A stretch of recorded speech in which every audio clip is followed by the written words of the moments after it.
En 1922, la Argentina fue pionera en un área estratégica. Fue el primer país en crear una empresa petrolera estatal, YPF, Yacimientos Petrolíferos Fiscales. Con YPF, la Argentina comenzó a jugarle una pulseada muy fuerte a las petroleras transnacionales, que hasta ese momento eran las únicas que explotaban este recurso. Esta pulseada se sigue jugando hoy y atraviesa toda la historia del petróleo en la Argentina. El 12 de octubre de 1922, Marcelo Torcuato de Alvear asumió la presidencia de la Nación. Su política petrolera se centraría en dos personajes clave: Tomás Le Breton, su ministro de Agricultura, y el coronel ingeniero Enrique Mosconi, titular de la flamante Dirección General de los Yacimientos Petrolíferos Fiscales. Este último se convertiría en una figura central en la historia de nuestro petróleo. Quizás de las personalidades más llamativas, más importantes que tiene la historia argentina. Un patriota espectacular, espectacular. La impronta que le dio Mosconi a YPF fue brutal.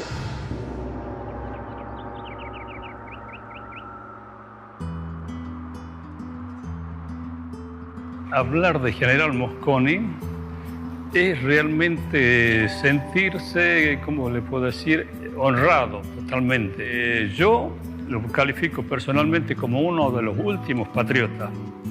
Era tal grado de honradez, de honestidad y patriotismo que tenía este hombre, que realmente si ese ejemplo hubiera cundido en muchos gobernantes, otro sería nuestro país. Él se había recibido en el colegio militar, muy joven, había estudiado ingeniería en la Universidad de Buenos Aires y luego había estudiado ingeniería en Alemania, en Europa.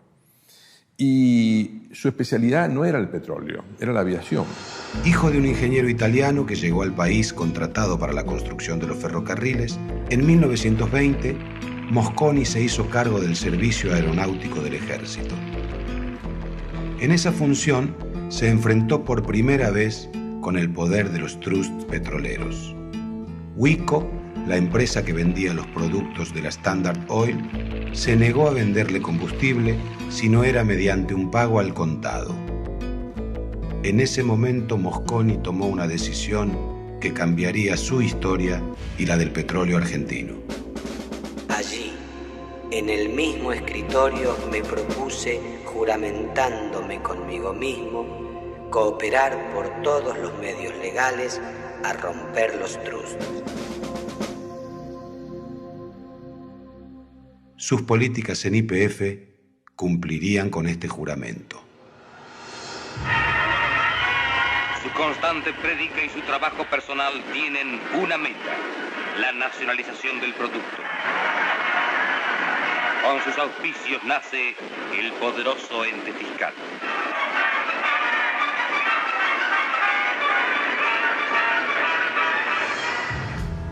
Mientras tanto, el otro personaje clave del gabinete de Alvear, Tomás Le Breton, intentaba frenar los manejos especulativos. El principal problema eran los permisos de cateo que se habían otorgado indiscriminadamente. Empresarios argentinos solicitaban autorizaciones de exploración y después vendían esos derechos a compañías extranjeras a cambio de un canon. Bajo este mecanismo, los capitales privados buscaban hacerse de posiciones estratégicas. Le Breton suspendió la tramitación de permisos y envió al Congreso dos proyectos de ley que introducían grandes cambios en el Código de Minería que hasta ese momento permitía la explotación en las zonas de reserva sin pago alguno para el Estado. Alvear buscaba el autoabastecimiento. Con ese fin impulsaba la federalización y la reserva de todo el territorio nacional e intentaba negociar la explotación con las empresas privadas en mejores condiciones para la administración pública. Alvear intenta cambiar la legislación, no logra pasar esas leyes por el Congreso, entonces su reacción es de alguna manera: si no podemos cambiar las reglas del juego, con estas reglas que son malas para el Estado argentino no jugamos más. Al no tener respuesta en el Congreso, Alvear dictó las normas por decreto. El efecto fue rotundo. En 3 años se redujo el número de las solicitudes de permiso de cateo de 7.237 a solo 72. Los petroleros privados criticaron la medida oficial y cuestionaron la capacidad de YPF para explotar adecuadamente los recursos que fuesen descubiertos. Cuando Mosconi ingresó a YPF, la explotación estatal se encontraba sumida en una gran crisis administrativa y financiera. Mosconi, que no tenía experiencia en materia petrolera, se tomó varios meses para realizar un diagnóstico sobre la situación y diseñar un plan de acción para el futuro.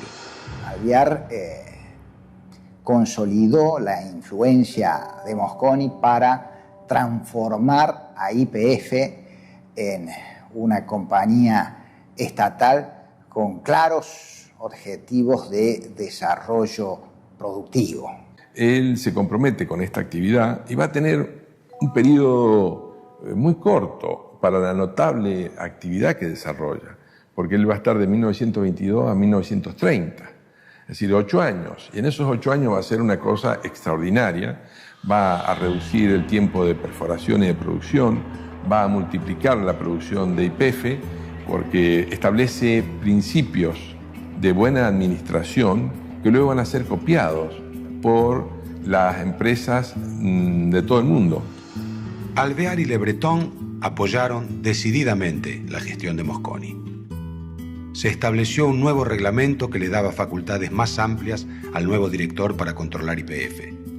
Este dependería únicamente del Poder Ejecutivo para aprobar el presupuesto anual, realizar operaciones de crédito y hacer compras e inversiones.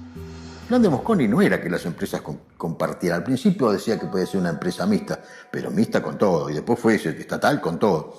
Fue avanzando y la fue organizando, hasta fabricaba surtidores, y hablaba de fabricar alconasta, con la gente del Edesmi, y los surtidores con Ditela y con otra empresa nacional cuyo nombre no me acuerdo.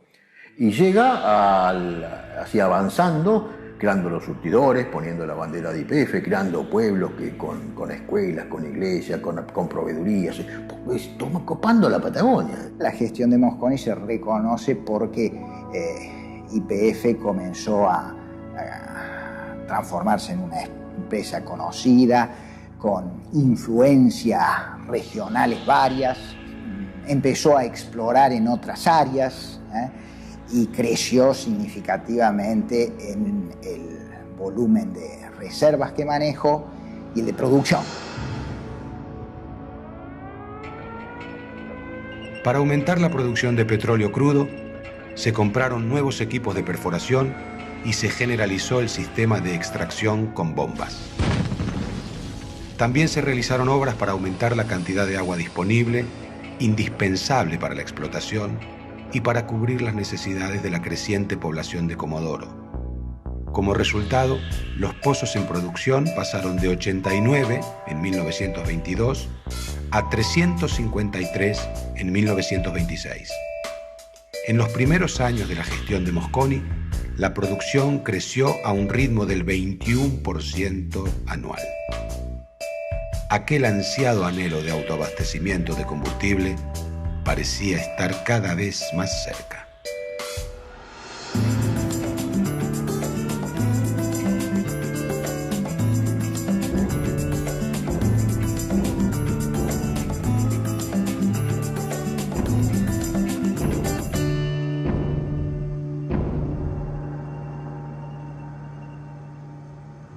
Mosconi reorganizó YPF y mejoró las condiciones de vida de los trabajadores y las condiciones de salud y educación en los yacimientos, que hasta entonces eran muy malas.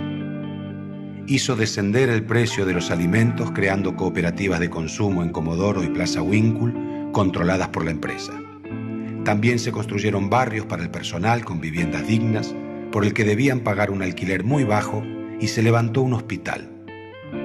Sin embargo, las reivindicaciones gremiales comenzaban a convertirse en conflictos sindicales. La huelga de 1917 marca una serie de pautas. Las bases de la huelga eran, no había sindicato, así que fue todo espontáneo. El sindicato se constituye después. Era jornada de 8 horas, no de 12 ni de 14. Un aumento del 50% en los salarios, un aumento del 50% en las horas extras. porque trabajaban horas extras y no se las pagaban. Ley de accidentes de trabajo, que se les reconociera. La gente tenía muchos accidentes, las condiciones eran muy precarias. Pero las políticas de desarrollo de Mosconi tuvieron una contracara menos feliz. Mientras mejoraba las condiciones de vida en los yacimientos, reprimió duramente las protestas de los trabajadores, en especial las de los grupos más combativos como los anarquistas. Los obreros europeos eran considerados eficaces y mejor capacitados para su trabajo, pero propensos a la participación gremial y por lo tanto rebeldes para una mentalidad castrense como la de Mosconi. Su estrategia fue la represión y posteriormente su paulatino reemplazo por mano de obra local. Mosconi vio, porque soportó varias huelgas, 1918, 1922, 1924, y comenzó un plan hacia finales de la década del 20 de argentinización.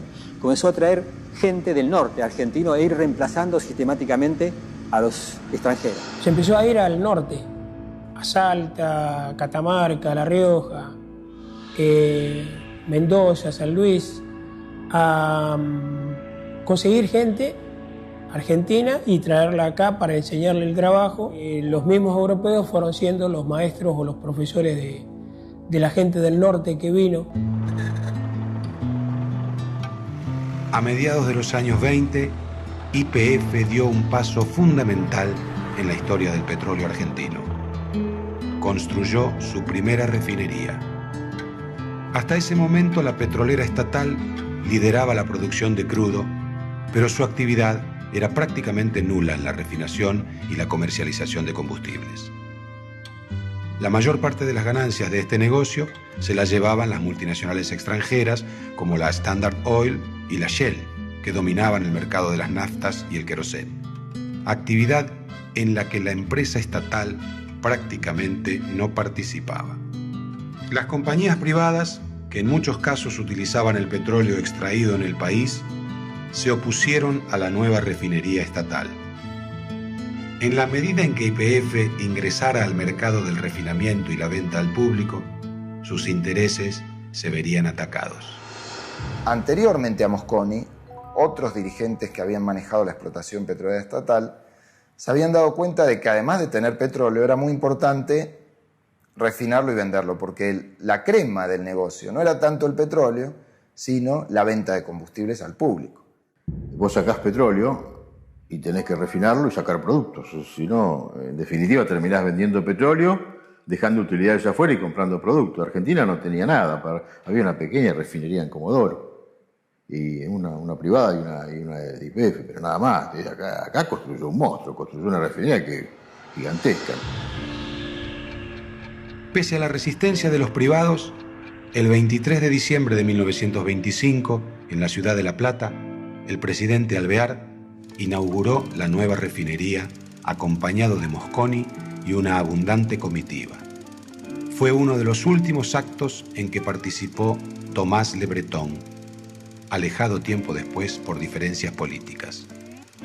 Aquella estructura en el establecimiento de La Plata fue una obra colosal para la época. En ese entonces era la más grande de Latinoamérica. Hoy continúa procesando crudo y sigue siendo la refinería más importante de la Argentina.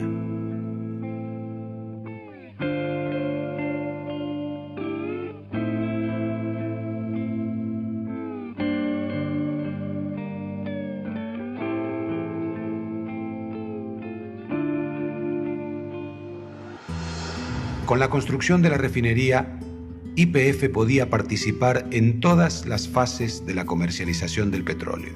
Dejó de vender crudo a otros refinadores y empezó a comercializar sus propios productos. En 1928 contaba ya con 912 agencias y 1.252 surtidores. Las ventas de naftas habían pasado de 679.000 litros en 1922 a 100 millones de litros en 1928.